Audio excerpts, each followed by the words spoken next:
अस्सलाम वालेकुम। Welcome to GFX institute. This is Saqib और आज हमारे अडोबी इलस्ट्रेटर की क्लास नंबर 6 जिसमें हम शेप टूल या रेक्टेंगल टूल को डिस्कस करेंगे। रेक्टेंगल टूल में डिफरेंट किस्म के टूल्स होते हैं जिनमें रेक्टेंगल टूल होता है, राउंड रेक्टेंगल टूल होता है, सर्कल टूल होता है, पॉलीगॉन टूल होता है, फ्लेयर टूल होता है। तो इन सारी चीज़ों को आज हम डिस्कस करेंगे। रेक्टेंगल टूल के साथ हम क्या-क्या शेप्स बना सकते हैं, क्या कुछ इलस्ट्रेशन कर सकते हैं, ये सारी चीज़ें आज मैं आपको बताऊँगा। इसके अलावा हम कलर्स को भी आज डिस्कस करेंगे थोड़ा-सा, स्ट्रोक को भी डिस्कस करेंगे। लेकिन कलर और स्ट्रोक के लिए मैं एक अलग क्लास रखूँगा। तो आइए आज की क्लास स्टार्ट करते हैं।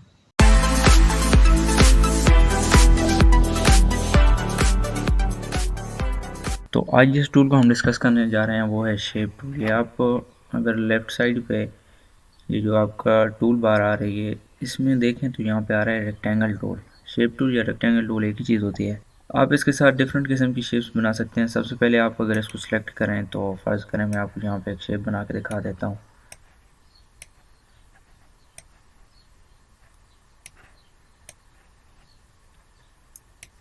तो यहाँ पे मैंने कुछ बॉक्सेस बनाए हैं और हमारे पास एक शेप बन गई है। अब एक और चीज़ मैं यहाँ पे कर देता हूँ।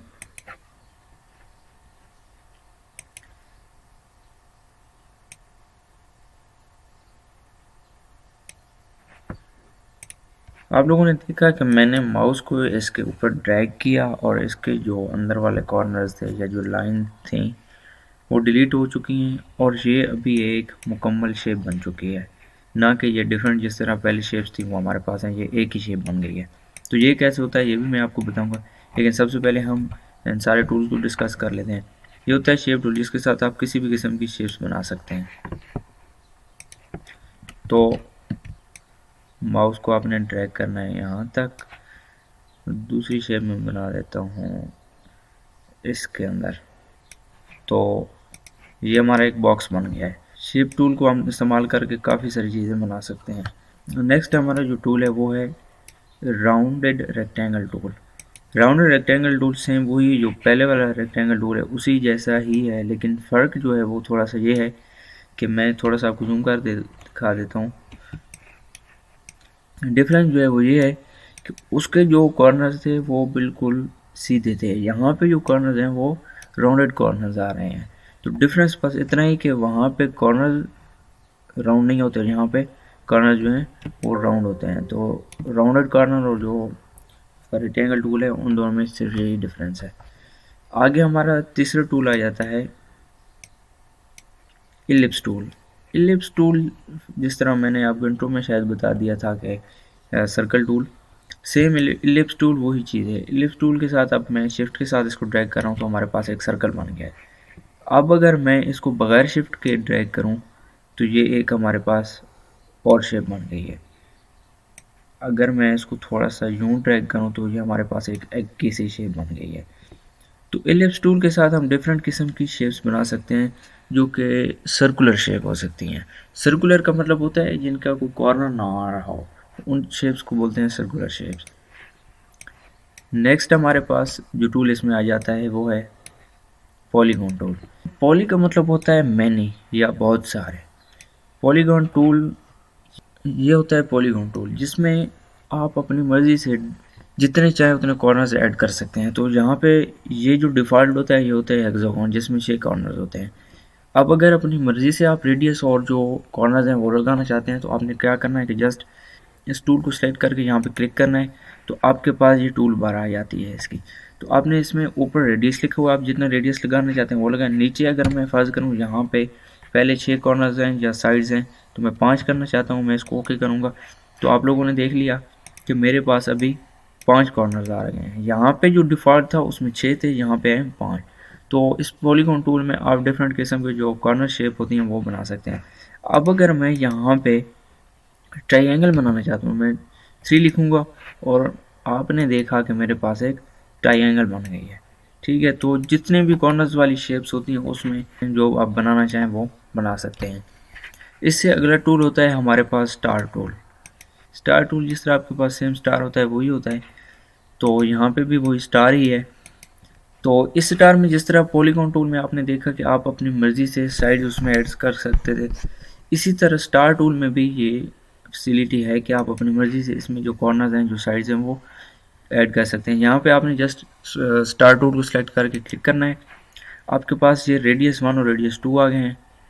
तो इसके रेडियस के बाद आपने यहाँ पे आप देख रहे हैं कि पॉइंट्स में वही आप लोगों ने ऐड करना है कि कितने पॉइंट्स होने चाहिए। अब मैं यहाँ पे 3 ऐड कर रहा हूँ, जो मैं ओके करूँगा। अगर मैं यहाँ पे 3 की बजाय 4 कॉर्नर्स लिख देता हूँ, तो अब आप लोगों ने देख लिया कि हमारे पास एक स्टार की शेप आ गई है। क्यों? क्योंकि 3 कॉर्नर्स वाली कोई स्टार की शेप नहीं होती और 4 कॉर्नर्स वाली होती है, तो हमारे पास आ गई है। इससे अगला जो हमारे पास टूल है वो बड़ा इंटरेस्टिंग किस्म का है। इसको कहते हैं फ्लेयर टूल। फ्लेयर टूल का क्या काम है कि ये टूल आपको एक जिस तरह गैलेक्सी सिस्टम होता है उसी तरह की एक शेप बना के देता है। अब ये किस तरह बनती है, आपने यहाँ पे ड्रैग करना है एक मरतबा, और जब आप दूसरी जगह पे जाके ड्रैग करेंगे तो ये 2 चीज़ें बना देगा। एक जो आपने पहले ड्रॉ की है, दूसरी वो जो आप ड्रॉ कर रहे हैं, और उनके दरमियान ऑटोमेटिकली एक पाथ भी आ जाएगा। जब आप उसको ड्रैग करके छोड़ेंगे तो यहाँ आप देख सकते हैं कि हमारे पास एक बड़ा ही खूबसूरत सा ड्रैग आ गया है, गैलेक्सी सिस्टम आ गया है। अब इसमें थोड़ी सी चीज़ें मैं आपको समझा दूँ कि मैं दोबारा यहाँ पे कर रहा हूँ। मैंने ये ड्रॉ किया और आप देख सकते हैं कि जो मैंने पहली शेप ड्रॉ की है उसके पीछे एक सर्कल घूमता हुआ आगे पीछे जा रहा है। किस तरह जा रहा है? यूँ ही मैं ये जो अभी मैं दूसरी शेप ड्रॉ करने जा रहा हूँ, इसको नीचे लेके जाता हूँ तो जो ऊपर वाली शेप है वो भी पीछे ड्रॉ करती है, जो सर्कल है वो पीछे ड्रॉ कर रहा है। यूँ ही मैं इसको इसके नज़दीक लेके आता हूँ तो वो सर्कल अंदर की तरफ या इसके नज़दीक ड्रॉ हो रहा है। तो ये शेप्स डिफरेंट किस्म की होती हैं। अगर मैं यूँ आपको दिखा दूँ थोड़ा क्लियर हो जाएगा। ये जो शेप्स होते हैं ये डिफरेंट किस्म के सर्कल्स ये होते हैं। इनके अंदर डिफरेंट कलर शेड्स डाले हुए होते हैं। ये एडोबी के जो डिफ़ॉल्ट कलर हैं वो आ रहे होते हैं यहाँ पे। तो आप जो शेप्स हैं वो ड्रा कर सकते हैं। फ़र्ज़ करें आप किसी कोई पोस्टर डिज़ाइन कर रहे हैं तो उसमें इस तरह के शेप्स चाहते हैं, तो ये आप देख सकते हैं कि इन दोनों में थोड़ा सा डिफरेंस है। क्या है कि यहाँ पे ये वाला जो सर्कल है इसके अंदर एक जो ब्लैक डॉट आ रहा है, वो अगर इस सर्कल के अंदर देखें तो ये उसके एक कॉर्नर पे आ रहा है, ना कि उसके उसके सेंटर में आ रहा है। क्यों? क्योंकि यहाँ पे जो डिस्टेंस है इस पीछे वाला जो सर्कल है इसका, वो इसकी बनिस्बत कम है। इस वजह से इसका जो ये डॉट आ रहा है वो एक कॉर्नर पे आ रहा है। अब इस चीज़ को देख लें, ये जो हमारी दूसरी शेप हमने ड्रॉ की, सेम यही चीज़ देख लें तो इसके अंदर 3 डॉट्स आ रहे हैं और एक इसके बाहर आ रहा है। अगर इसको देखें तो इसके अंदर सिर्फ सेंटर में एक डॉट आ रहा है, राइट कॉर्नर पे एक डॉट आ रहा है, और लेफ्ट कॉर्नर पे देखें तो एक सर्कल आ रहा है। क्यों? क्योंकि ये जो हमारे शेप्स हैं इन दोनों के दरमियान जो डिस्टेंस है वो बहुत ज़्यादा है, जिसकी वजह से ये जो डिफ़ॉल्ट इसमें सर्कल्स ऐड किए हुए होते हैं वो ड्रैग होके दूर दूर चले जाते हैं और एम्बेड नहीं होते, बल्कि जो शेप होती है उससे बाहर निकल के आ जाते हैं। तो इस तरह कुछ फ्लेयर टूल काम करता है। अब हम चलते हैं अपने सबसे पहले टूल शेप टूल की तरफ। तो हम कुछ ड्राइंग करते हैं। फ़र्ज़ करें मैं यहाँ पे ये एक बॉक्स की शेप बना देता हूँ, जो मैंने पहले भी आपको बताई है। तो अब हमारे पास एक बॉक्स की शेप आ गई है। सिलेक्शन टूल की मदद से हम इन ऊपर वाले कॉर्नर्स को सिलेक्ट करेंगे, हल्का सा इनको राउंड कर देना है, ठीक है, और यहाँ तक आपने रुक जाना है। अब नेक्स्ट चीज़ हम चाहते हैं कि इसके अंदर कोई इलस्ट्रेशन करें, तो मैं यहाँ पे टेक्स्ट टूल ले रहा हूँ। मैं यहाँ पे लिख दूँगा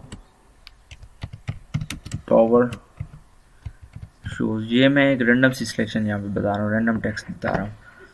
तो इस टेक्स्ट को उठा के मैं यहाँ पे रख देता हूँ। यहाँ पे अगर हम पेन टूल से कोई शेप बनाना चाहें तो वो मैं बना देता हूँ। ये मैं एक हील्स की सी शेप बना रहा हूँ, थोड़ी सी हील्स शूज़ होते हैं।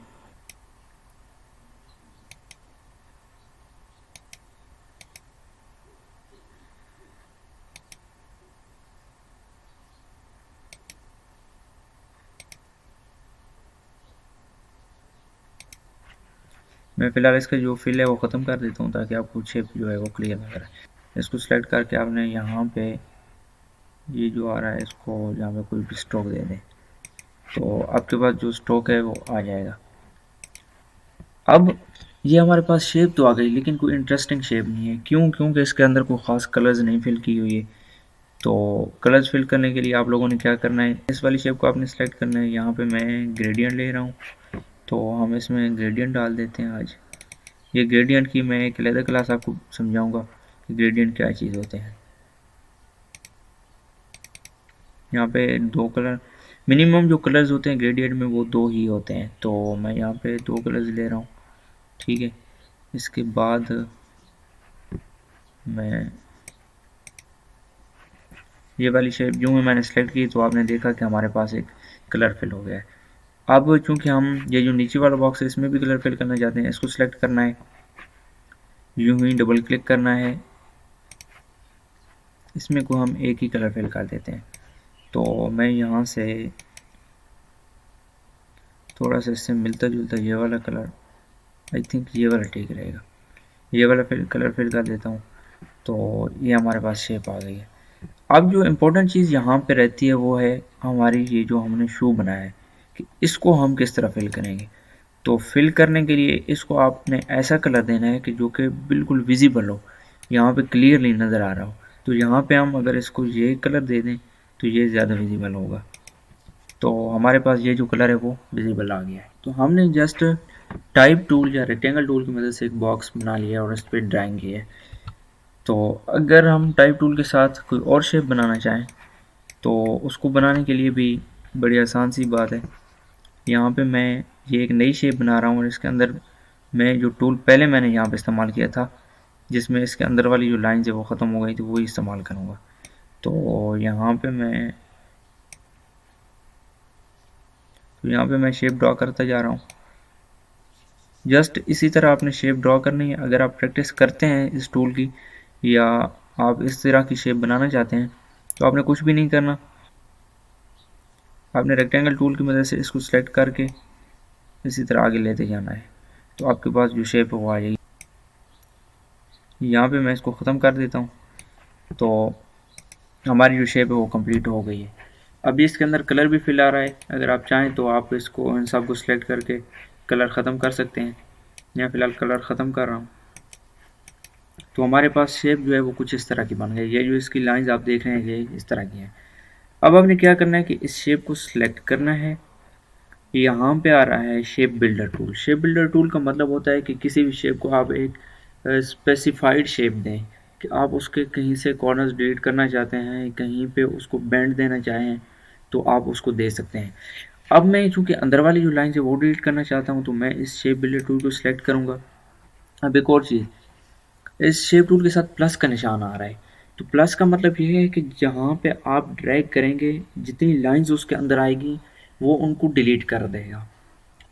इसके बाद इसके साथ जब नेगेटिव या माइनस का साइन आता है वो क्या काम करता है वो भी मैं आपको बता देता हूँ। पहले मैं ये करता हूँ, तो मैंने यहाँ से इसको सिलेक्ट किया। यहाँ पे आप देख सकते हैं कि जो हमारी आउटलाइन बननी है, जो कि अंदर वाली लाइंस के डिलीट होने के बाद बनेंगी, वो हमें रेड कलर में शो हो रही है। जो हमारी अंदर वाली लाइंस हैं जो कि डिलीट होनी है वो हमें ब्लू में शो हो रही हैं। मैं जो ही यहाँ तक लेके आया हूँ तो आप लोगों ने देखा कि हमारी आउटलाइन कंप्लीट हो गई है और जो हमारी इन लाइंस थी वो ब्लू सारी आ गई हैं। मैं इसको जो ही छोड़ूंगा तो आप लोगों ने देख लिया कि यहाँ पे हमारे पास बड़ी बड़ी एक इंटरेस्टिंग किस्म की शेप आ गई है। तो अगर आप अब इसमें इसको सिलेक्ट करें तो ये एक ना कि जिस तरह पहले हमारे पास डिफरेंट शेप्स थी, ये हमारे पास एक ही शेप बन गई है। तो आप जहाँ पे भी इसको मूव करना चाहें आप बड़ी आसानी के साथ मूव कर सकते हैं। अब अगर आप इसमें कलर फिल करें तो आप कर सकते हैं। यहाँ मैं डबल क्लिक कर रहा हूँ और मैं यहाँ पे फिल कर देता हूँ थोड़ा सा ये कलर। तो ये हमारे पास एक बड़ी इंटरेस्टिंग किस्म की, जिस तरह के हमारे पास स्क्रू होता है, वो शेप बन गई है। अब जो दूसरा मैंने आपको बताया था कि हमारे पास जब नेगेटिव साइन आ रहा होता है तो क्या होता है, उसको मैं समझाने के लिए यहाँ पे दूसरी शेप ड्रैग कर रहा हूँ। ये मैं कलर फिल ख़त्म कर देता हूँ।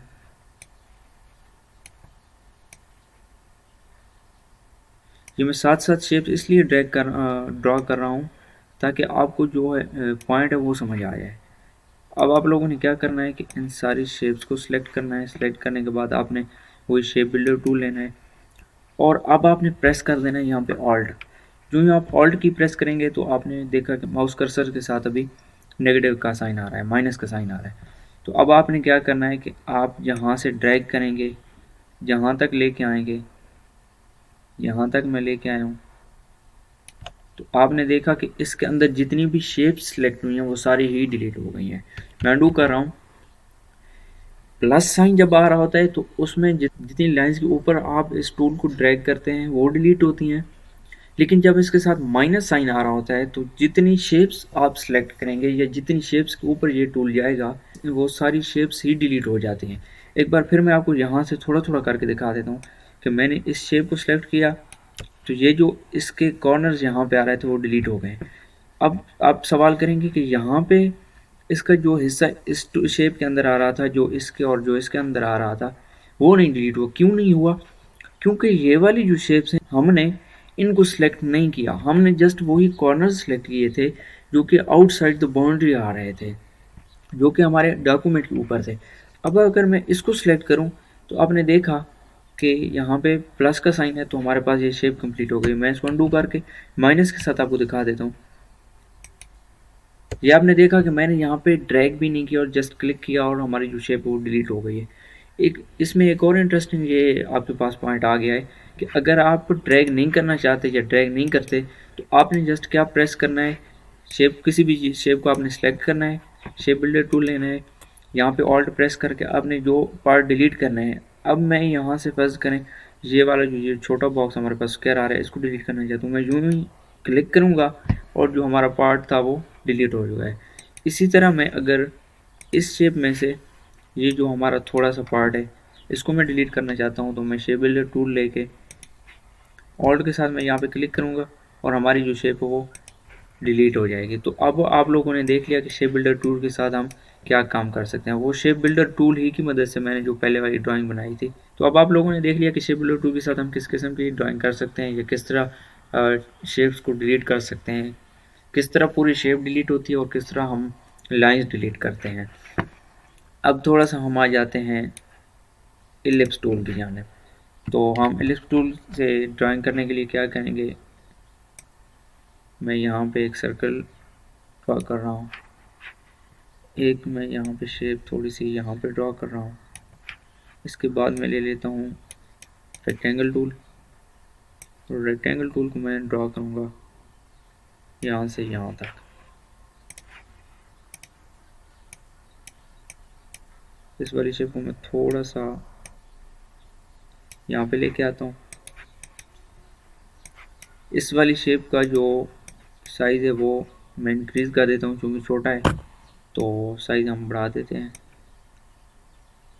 ये आप लोगों को पता चल गया होगा कि मैं क्या बनाने जा रहा हूँ, जो मैं एक्चुअली एक फ़ैन बनाने जा रहा हूँ। तो अब हमने इसके अंदर लगाने हैं इसके जो फिन्स होते हैं या जो पर होते हैं वो। तो उसके लिए ये एक छोटी सी शेप पहले मैं बना लेता हूँ। उसके बाद मैं यहाँ पे सिलेक्ट करूँगा स्टार टूल। मैं ये सारी चीज़ें आपको इकट्ठी बता रहा हूँ ताकि आप बड़ी अच्छी तरह से प्रैक्टिस कर सकें। यहाँ पे मैं कॉर्नर डाल दूँगा इसके 5। जो ही ओके करूँगा तो मेरे पास एक स्टार आ गया है। इसके साइज़ में छोटा कर देता हूँ।